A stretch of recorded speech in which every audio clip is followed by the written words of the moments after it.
Hello everyone and welcome to my review of the 2022 Lexus NX350. This is the second generation of the NX, all new for this model year, and there's a lot to discuss in terms of just what this new NX is about, but also there's a lot of technology debuting here and a few other little bits and pieces that really update Lexus as a brand, and as I'm sure will be present in all of their upcoming models. So not only do I want to spend some time talking about the new NX, I want to talk about some of the new switchgear in here, some of the things that make interacting with this product quite different to any other Lexus that I've experienced in the past. So we're going to get onto the road and I'll talk about everything that I feel from behind the wheel, what this is like as a premium compact crossover, and if it's worth your time checking out or not. So first thing we're going to do is we're going to use this new shift lever here, which operates in a way that isn't too dissimilar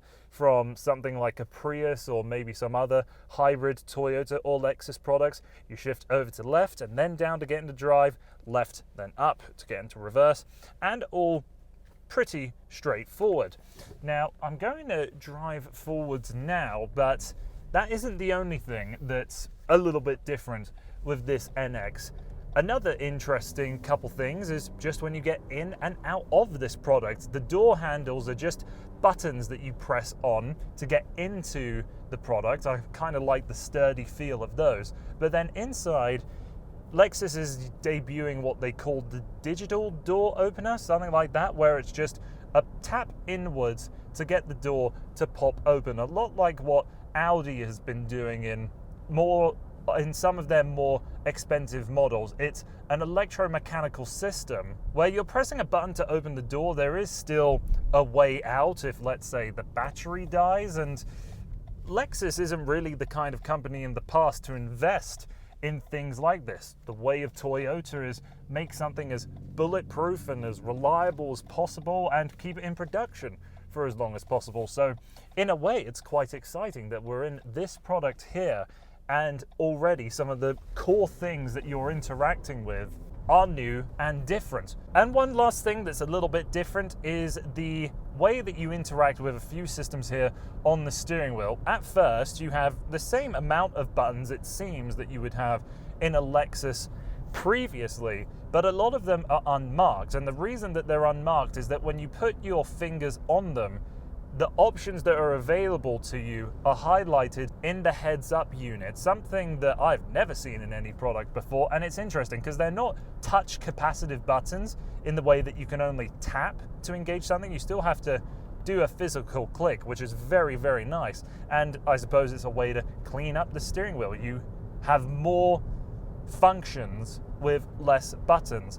It might be a little distracting at first, but honestly, the use of this system has been totally faultless for me so far. I've had no issues with it, and the heads-up display is nice and crisp and bright, and even on there's some nice transitions with different menus selected there. But all of those things are a little insignificant in this product when it comes to the biggest change for this Lexus NX, and that's the debut of a new user interface system here in a 14-inch screen, which has very high resolution.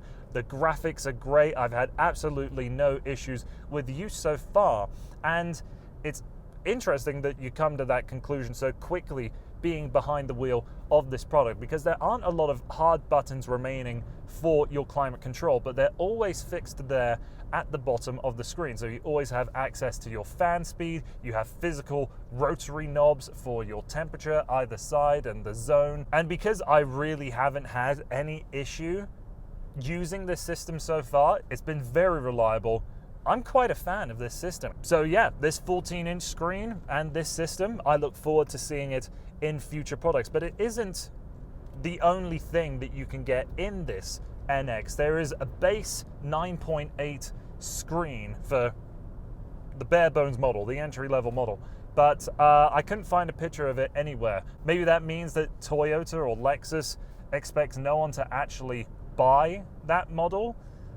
They've probably just included it to get that base price in, so gets people through the front door of the dealership. But if the majority of the new Lexus NXs are going to be coming with this system, it is a very impressive system. For the rest of the cabin, I really like the design of this NX. Yes, there's perhaps a bit too much piano black plastic. You can see it gets pretty dusty and scratched up here where you've got your gear lever.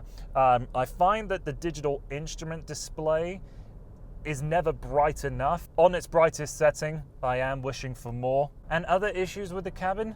Honestly, not really. The F Sport trim that I'm in right now has these gorgeous seats. I'm a slim guy, they fit me perfectly. The red leather throughout is nicely padded, and there's plenty of other soft touch plastics where you would expect, and some harder plastics where you'd also come to expect those too these days.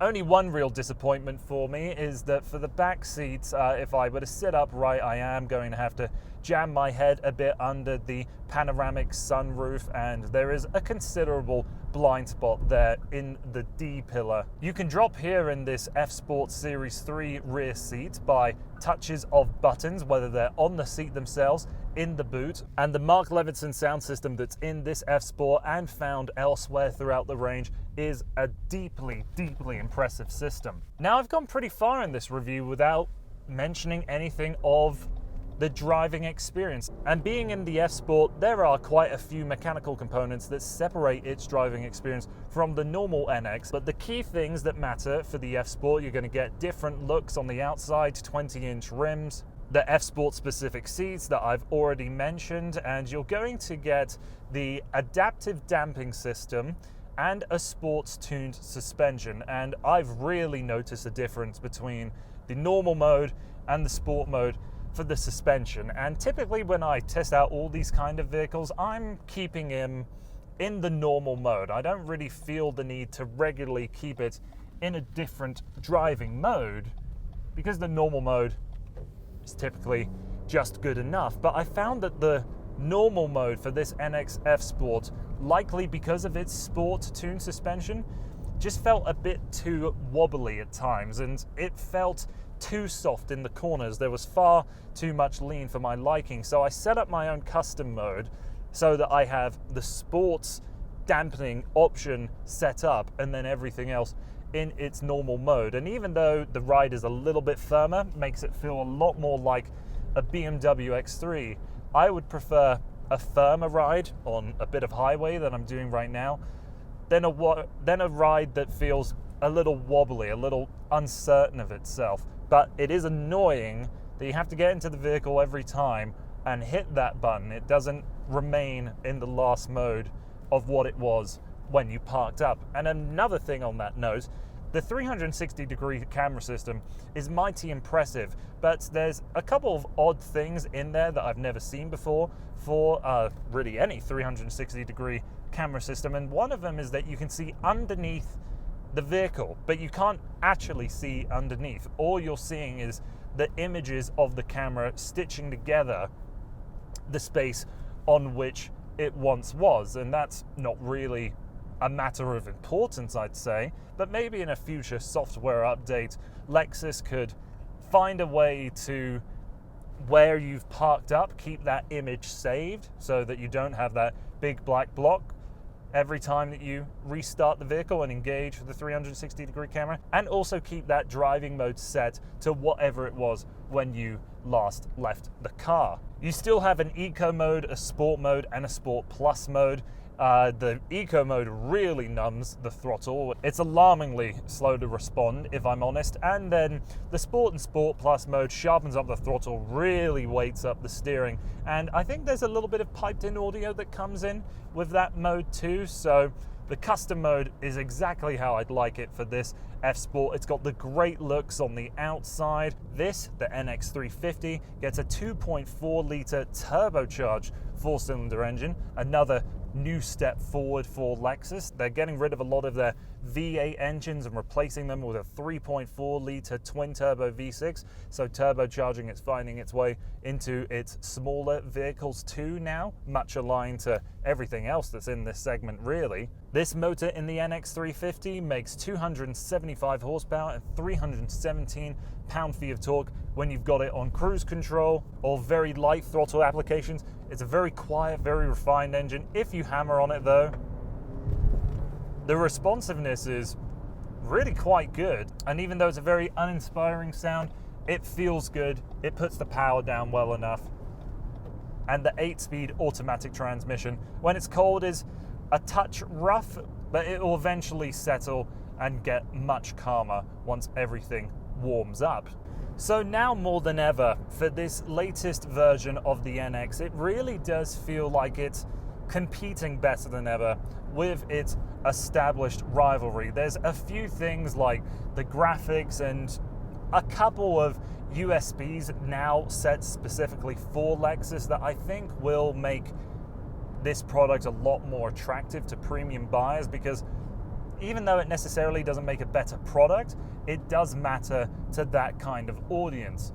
I've found the road refinement to be fantastic, the build quality impeccable, and it's a product that living with it for this past week has been very enjoyable. I don't think it's the absolute best of anything in this premium compact segment, but there's more reasons now to go and shop for this NX than there ever has been previously. And for Lexus, I think that's going to be a big win for them. So thank you very much for taking the time to watching this video here on the channel, and I hope to see you again sometime soon.